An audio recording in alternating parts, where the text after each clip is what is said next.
Buenas tardes, bendecidas tardes de miércoles hoy, programa 350, gracias a Dios, gracias a Dios. No me parece bien que los que me felicitan porque he llegado a tanto, ¿no? He durado tanto, no, acá a quien hay que felicitar es a la palabra, que da para tantas miradas, que así como leemos un libro entero, después seguimos un tema, o buscamos con un título, empezamos a recorrer la Biblia. Es la maravilla de tener una palabra que Dios nos ha dejado, unas escrituras que Dios nos ha dejado con tanto valor, con tanto mensaje, con tantas cosas además del valor interesantísimas. Bueno, y hoy vamos a ver, hoy pusimos de título Marcos, una biografía, porque terminamos de leer el Evangelio de Marcos, pero no se acaba él, porque sigue habiendo muchas menciones de Marcos. A ver si no se me apagó. Yo tenía preparado acá en la aplicación de la iglesia, todos los días sale un versículo para leer con una breve reflexión. Y en la el día del martes 10 de agosto, el hermosísimo versículo de 2 Corintios 5, 19, para cerrar el Evangelio de Marcos. En Cristo, Dios estaba reconciliando al mundo consigo mismo. En Cristo, Dios reconciliando al mundo consigo mismo, no tomándole en cuenta sus pecados y encargándonos a nosotros mismos el mensaje de la reconciliación, ¿no? Acá dice, este es el más importante de los anuncios de la palabra, el que cierra todas las divisiones, el que acerca y completa al ser humano.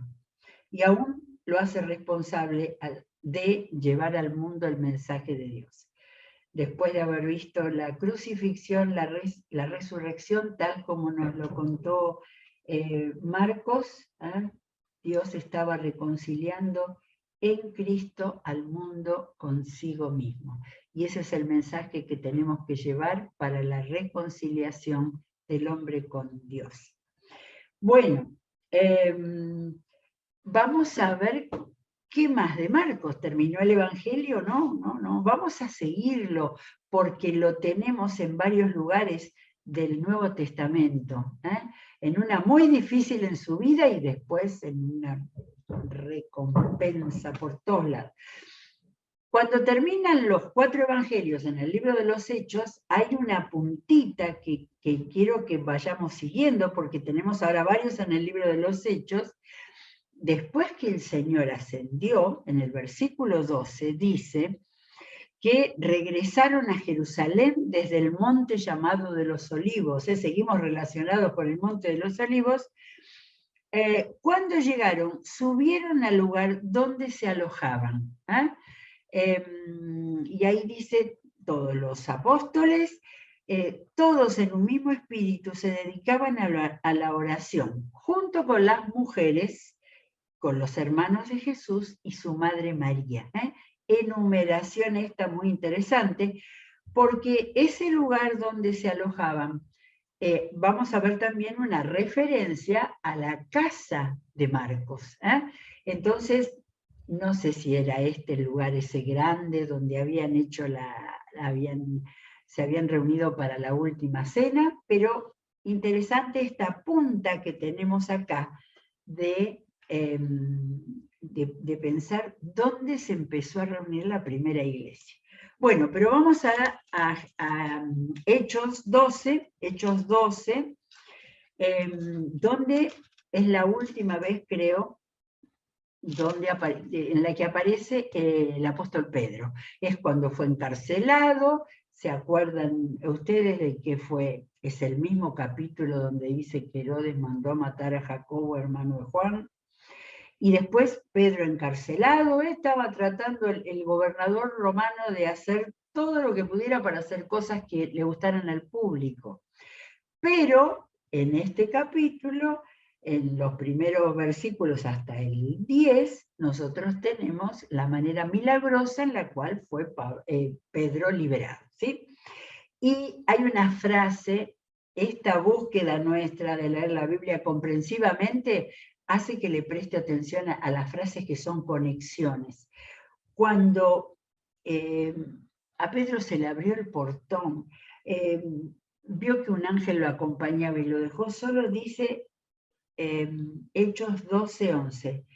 Entonces Pedro volvió en sí y se dijo, ¿está? Muy hermoso, cuando, así como el hijo pródigo que dice volvió en sí, cuando uno reacciona frente a algo que le ha pasado, en este caso obra de Dios, y uno dice, y entonces él dijo, ahora estoy completamente seguro de que el Señor ha enviado a su ángel para librarme del poder de Herodes. Bien, pero lo que nos interesa a nosotros está en el versículo 12. Cuando cayó en cuenta de eso, acá está, otro, volvió en sí y cayó en cuenta de eso, fue a casa de María, la madre de Juan, apodado Marcos, donde muchas personas estaban reunidas orando. Así que acá tenemos una punta de Marcos, que se llamaba Juan Marcos, reunida en una casa. Ahí estaba funcionando la iglesia de Jerusalén. Quizás una, la que tuviera el mayor espacio, ¿sí? Muy bien. Y entonces, acá nos aparece en el libro de Hechos, y vamos a seguir con él un poquito más en libros de Hechos, Marcos. Y me acordé que no leímos uno de los versículos más extraños de la Biblia toda, y hay muchos, pero cuando Jesús fue aprendido, y estoy leyendo en Marcos 14:51, Marcos, el autor cuenta, cierto joven que se cubría con solo una sábana iba siguiendo a Jesús. Lo detuvieron, pero él soltó la sábana y escapó desnudo, ¿sí? Primer acto de nudismo en el mundo es este. Y todos los comentaristas dicen, tiene que haber sido Marcos. No dice quién era, de manera que el autor de este evangelio debe ser muy jovencito, saliendo con toda la gente que sabían que iban a aprender a Jesús. Muchos años después, él fue encomendado por el Espíritu Santo para que escribiera el Evangelio. Así que la primera vez que lo tenemos a Marcos ahí, lo vemos escapando desnudo de los soldados romanos. Impresionante. Pero volvemos al capítulo 12 de Hechos, donde lo vuelve a mencionar. Termina así, ese capítulo en el cual desaparece el apóstol Pedro y tenemos en el 25, donde ya estamos ubicados en el avance de la iglesia, cuando Bernabé y Saulo cumplieron su servicio, regresaron de Jerusalén, llevando con ellos a Juan, llamado también Marcos. De manera que al final del capítulo 12, que empieza hablando de el final de la relación de Pedro con Cornelio y toda su gente, esa historia que la leímos todo hace muy poquito, después aparece la iglesia de Antioquía y ahí aparece Saulo, y ahí aparece Bernabé, que fue su compañero de misión. Entonces, al final del 12, tenemos que cuando Bernabé y Saulo, fíjense el orden en que iba en ese momento, Bernabé, gran líder de la iglesia, y Saulo cumplieron su servicio. Y entonces, en el 13, dicen la iglesia de Antioquía, es donde estaban, eran profetas y maestros. Primero menciona a Bernabé, después a varios otros, y último Saulo, el más nuevo convertido. Y entonces dice que mientras ayunaban y participaban en el culto al Señor, el Espíritu Santo dijo, apártenme ahora a Bernabé y a Saulo para el trabajo que los he llamado. Y acá comienza el primer viaje misionero de Pablo, pero en ese momento todavía era Saulo, el segundo después de Bernabé. Vamos al versículo 4. Bernabé y Saulo, enviados por el Espíritu Santo. Leo primero y después ya vamos a ir a mirarlo en un mapa, porque esto hay que mirarlo en un mapa. Dice, bajaron a Seleucia y de allí navegaron a Chipre, y al llegar a Salamina, predicaron la palabra de Dios en las sinagogas de los judíos. Tenían también a Juan como ayudante. De manera que Marcos, que acá ya se llama Juan, estaba en el primer viaje misionero de Pablo. Y entonces sería buenísimo a ver si podemos seguir un poquito esa primera parte del primer viaje misionero. Porque aunque estamos siguiendo a Bernabé y Pablo, estamos viendo a ver qué pasó, cuáles fueron las actitudes de Marcos, ¿no es cierto? Entonces, a ver, voy a acomodar esto para que yo pueda tener bien, está el... Muy bien, vamos a ubicar, voy a poner el cursor acá en Antioquía, salieron de Antioquía. No sé si se verá porque el primer viaje de Pablo está con guionado ahí, con los guiones chiquititos, pero bueno, fueron primero a la isla de Chipre, ¿sí? Fueron a Chipre, primer lugar que pisaron. Y después, dice, siguieron y se fueron al continente, a lo que hoy es Turquía. Y ahí estoy marcando en Perge. Entonces, voy a volver a leer a la Biblia, dice, bajaron a Seleucia y a Salamina, en la isla, y de ahí navegaron a Chipre. Al llegar a Salamina, ahí fue la primera predicación. Yo creo que aún los que hemos leído muchas veces los viajes de Pablo, recordar cada vez hay que volver a leer el libro de los Hechos. Entonces, acá estamos en Salamina, la primera puntita, bajaron de Antioquía a Salamina, predicaron la palabra de Dios en las sinagogas, varias, de los judíos. Tenían también a Juan como ayudante. Desde el versículo 6, porque no nos va a dar el tiempo para todo, ahí aparece el primero, el primer convertido, que fue Sergio Paulo, el gobernador, y se considera que de allí fue que Saulo, el nombre hebreo Saúl, pasó a llamarse Paulo o Pablo. Y de ahí en adelante, en el relato, ya dejó de ser Bernabé y Saulo, como venimos leyendo, y ya se transformó en Pablo y Bernabé. Primer viaje. Bueno, entonces recorrieron, dice, toda la isla, pasó teníamos ahí el hechicero, ese milagro con el hechicero, y voy al versículo 13 donde dice, Pablo y sus compañeros, ¿ven? Ya aparece Pablo en primer lugar, se hicieron a la mar desde Pafos, la puntita de la isla de Chipre, y, esperen que se me escapó, llegaron a Perge de Panfilia. Acá estoy en Perge de Panfilia. Panfilia era el nombre de una provincia, de provincia romana.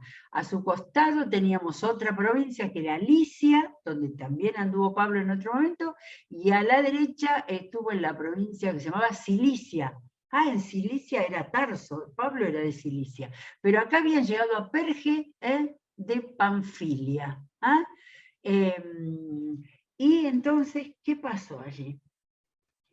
Llegaron a Perge de Panfilia, Juan se separó de ellos y regresó a Jerusalén. Ellos, por su parte, siguieron su viaje desde Perge hasta Antioquía de Pisidia. Vamos a seguir un poquito al norte. ¿Dónde está esta Antioquía? Acá está Pisidia, ¿sí? Y ahí está Antioquía.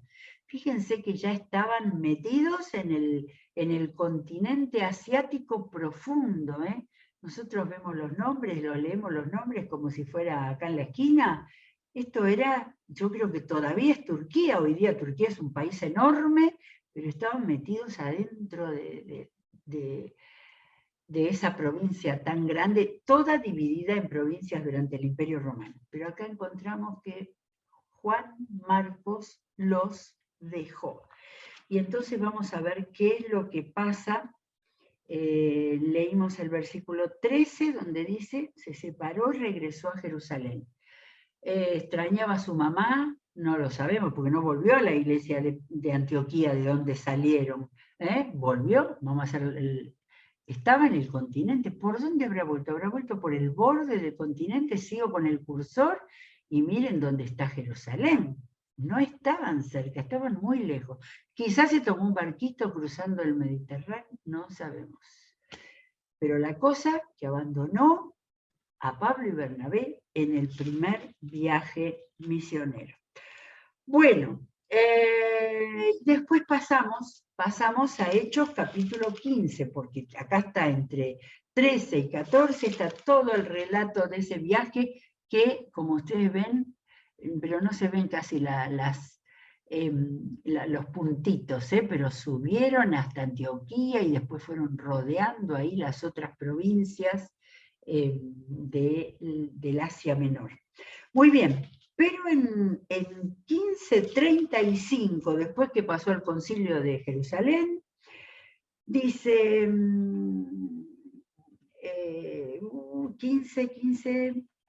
15, 35 y 37. Después de un tiempo, en el 30, y leo el 35, Pablo y Bernabé permanecieron en Antioquía, así es, vamos a Antioquía, volvieron el viaje y volvieron a la iglesia madre que los había enviado, permanecieron en Antioquía, descansando, enseñando y anunciando la palabra del Señor en compañía de muchos otros. Así que lo que habrá sido para la iglesia de Antioquía, que volvían los misioneros y siguieron predicando. Algún tiempo después, me voy al 36, Pablo le dijo a Bernabé, volvamos a visitar a los creyentes en todas las ciudades en donde hemos anunciado la palabra del Señor y veamos cómo están. Esa palabra era el comienzo del segundo viaje de Pablo, que, a ver dónde tenemos acá el segundo viaje, es el que tiene el color más fuerte, y entonces, donde enorme el viaje hasta que llegaron a la punta de Turquía y de ahí apareció el varón de Troas, en Troas, que le dijo, pasa a Macedonia, y allí llegaron a Europa, ¿sí? Pero estábamos terminando el primer viaje. El primer viaje fue solo en la zona conocida como Asia Menor. Bueno, y entonces vamos a dejar el mapa allá, porque ya abandonamos y ahora vamos a ver qué pasó con Marcos, sobre todo en la mente de Pablo. Estamos en 1537, cuando Pablo le dijo a Bernabé, volvamos a visitar a los creyentes en todas las ciudades en donde hemos anunciado la palabra del Señor y veamos cómo están. Qué maravilla eso, vamos a cuidar a las iglesias que abrimos. Resulta que, miren, en Lucas está contando esto, resulta que Bernabé quería llevar con ellos a Juan Marcos. Después vamos a ver por qué. Pero a Pablo no le pareció prudente llevarlo porque los había abandonado en Panfilia y no había seguido con ellos en el trabajo. 39. Se produjo entre ellos un conflicto tan serio que acabaron por separarse. Bernabé se llevó a Marcos y se embarcó rumbo a Chipre, la isla cerquita que estaba ahí, mientras que Pablo escogió a Silas, rápido Pablo, a Silas, también llamado Silvano, y partió y viajó por Siria y Cilicia, consolidando a las iglesias. Y acá desaparece Bernabé, por lo menos en el relato de los viajes misioneros, y por supuesto desaparece Marcos. ¿Qué habrá pasado? Algunos, tomando en cuenta los historiadores de la época, dicen que puede haberse asustado el joven Marcos en cuanto a una zona de ladrones y peligros. Pablo nunca se asustó de los peligros y sí, muchas veces en sus cartas contó los peligros que habían pasado. Pero bueno, no se sabe exactamente, pero se volvió a Jerusalén, a la casa de su madre. Bueno, si hubiera terminado acá la historia, nos hubiéramos quedado con esa amargura, ¿no? El escritor de ese primer libro de la biografía de Jesús, de la historia de Jesús, de la obra de Jesús, que con tanta rigurosidad fue mostrando. Vamos a Primera de Pedro, porque tenemos un montón de versículos para mirar. Resulta ser que en Primera de Pedro 5, empiezo por 5:12, con la ayuda de Silvano, aquel Silas, a quien considero un hermano fiel, les he escrito brevemente para animarlos y confirmarles que esta es la verdadera gracia de Dios. Quizás Silvano escribió en lugar de Pedro. 13. Saludos de parte de la que está en Babilonia. Los historiadores dicen que Roma era quien llamaban Babilonia, así como el nombre de Babilonia quedó como el gran imperio opresor. Entonces dice, saludos de parte de la que está en Babilonia, escogida entre ustedes, y también de mi hijo Marcos. De manera que de allí ha sido el tomar de que evidentemente Marcos estaba en Roma con Pedro, en los últimos años de Pedro, y por eso siempre se ha dicho que había sido la fuente principal, Pedro, la fuente principal de Marcos para escribir su evangelio, estando los dos en Roma. De manera que, quién sabe todas las cosas que tuvo que ver Marcos con el desarrollo de la iglesia, ya que de Jerusalén lo encontramos ahora en Roma. Bueno, ¿qué más? Y Pablo quedó con el encono, con el enojo, con el resentimiento de lo que había pasado. Vamos a leer varios versículos. Colosenses 4:10, una de las cartas de la prisión de Pablo. En 4:10 dice, cuando manda saludos, Pablo era tan cuidadoso en poner los saludos de la gente que estaba con él o dando indicaciones. Aristarco, mi compañero de cárcel, les manda saludos, como también Marcos, el primo de Bernabé. De manera que acá tenemos el por qué Bernabé quería tenerlo con él y le quiso dar una segunda oportunidad en el segundo viaje, porque era su primo, era sangre de su sangre. Y fíjense lo que dice Pablo acá. En cuanto a Marcos, ustedes ya han recibido instrucciones. Si va a visitarlos, recíbanlo bien. Reciban bien a Marcos. Ahí me da la idea de que a lo mejor en algún momento Pablo habló mal de Marcos diciendo ese que nos abandonó. Sin embargo, da la instrucción en una de sus últimas cartas de que lo reciban bien. Pero tenemos más. Después de Colosenses 4:10 tenemos Filemón 24, de las últimas, de las cartas. Estas son las cartas de la prisión de Pablo. Y tenemos en el versículo 24, en los saludos de aquella carta tan interesante a Filemón, le dice, te mandan saludos Epafras, mi compañero de cárcel en Cristo Jesús. Y también Marcos, Aristarco, Demas y Lucas, mis compañeros de trabajo. Hace poco, yo creo que cuando hicimos Lucas, dijimos, oh, Marcos y Lucas estuvieron juntos con Pablo en Roma. ¿Sí? De manera que, lo vimos en ese momento como un dato de Lucas, pero ahora resulta que también Marcos estaba, ya lo había dicho en Colosenses, a los colosenses, pero ahora en la carta a Filemón, un líder de la iglesia de Colosas, le está mandando también saludos de Marcos. Bueno, y nos queda uno más y nos queda el último. hay una última carta,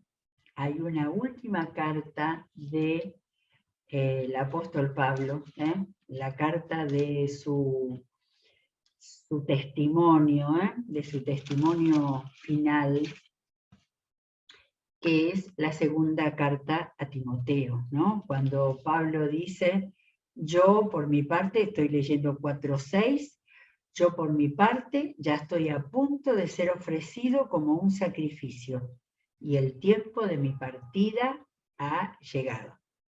He peleado la buena batalla, he terminado la carrera, me he mantenido en la fe. Por lo demás, me espera la corona de justicia que el Señor, el juez justo, me otorgará en aquel día, y no solo a mí, sino también a todos los que con amor hayan esperado su venida. Me impresiona, me impresiona esta. Primero, ya sé que me van a matar, quiere decir, pero fíjense cómo lo dice ahí, no hay ni amargura, ni temor, él lo que está pensando es que peleó la buena batalla, que terminó la carrera y que se mantuvo en la fe. Esa palabra de perseverancia que tanto lo repitió en sus cartas, acá la está aplicando a él. Y la esperanza final, me espera la corona de justicia, que el Señor, el juez justo, por justicia de Dios, me otorgará en aquel día. Pero no solamente se queda con el testimonio sobre él, hablando nada más que de él, sino también a todos los que con amor hayan esperado su venida. Había estado leyendo, que tenía relación con eso, pero ya no me acuerdo bien dónde era, pero creo que en la primera carta donde él tenía tanta seguridad de que todo iba a salir bien. Sin embargo, en la segunda carta es donde ya sabe que viene su partida y que el Imperio Romano se iba a deshacer de él. Pero toda su mirada era hacia adelante, hacia la recompensa, y hacia atrás era decir, hice todo lo que tenía que hacer. Desde aquel primer viaje misionero, donde tuvo que aguantarse el berrinche de Juan Marcos, y donde también a lo largo de toda la historia de sus viajes y de su vida de servicio, él pudo solucionar aquello. ¿Y cómo lo sabemos? Segunda de Timoteo 4:11, estos requerimientos de Pablo al final son impresionantes. Haz todo lo posible por venir a verme cuanto antes, le está diciendo a Timoteo, fruto de su ministerio. Pues Demas, por amor a este mundo, me ha abandonado y se ha ido a Tesalónica. Crescente se ha ido a Galacia y Tito a Dalmacia. O sea, cada uno fue a un lugar distinto. Ahora, Demas dice, me ha abandonado. En el otro saludo estaba Demas. Estaban Demas y Lucas. Solo Lucas está conmigo. ¿Sí? Así que ahí están los que se fueron y solo Lucas. Y fíjense lo que le dice. En el último pedacito de su carta, la segunda de Timoteo, la última, ya Pablo no escribió más, recoge a Marcos y tráelo contigo, pues me es de ayuda en mi ministerio. Y después ahí sigue diciendo, y acá es donde Pablo dice, que le traigan la capa, los libros y los pergaminos. Y ya estaba en el final de su vida. Pero le pide, recoge a Marcos y tráelo contigo, porque me es de ayuda en mi ministerio. No conté, ¿no? Son 10 líneas atrás, estaba diciendo que ya estaba cercana a su partida. Y sin embargo, ministerio, libros, pergaminos, con Marcos. De manera que así se cierra esta historia que la hemos podido rastrear gracias a las referencias que hay en las Biblias para poder seguir todo lo que pasó con la vida de este Marcos, que nos dejó ese precioso evangelio que hemos podido leer durante como 20 días, como vimos ayer, y gracias a Dios. Invito a todos a que lean ahora completo de un tirón el Evangelio de Marcos para poder recibir lo que este muchacho, que quiso conocer a Jesús cubierto con una sábana, hasta que terminó con Pedro en Roma y siendo necesario para el apóstol Pablo. Gracias a Dios por todo lo que su palabra nos muestra de ejemplo para las vidas, aún para los que han fallado en algún momento, pero el ejemplo para todo lo que el Señor hace de restauración y transformación.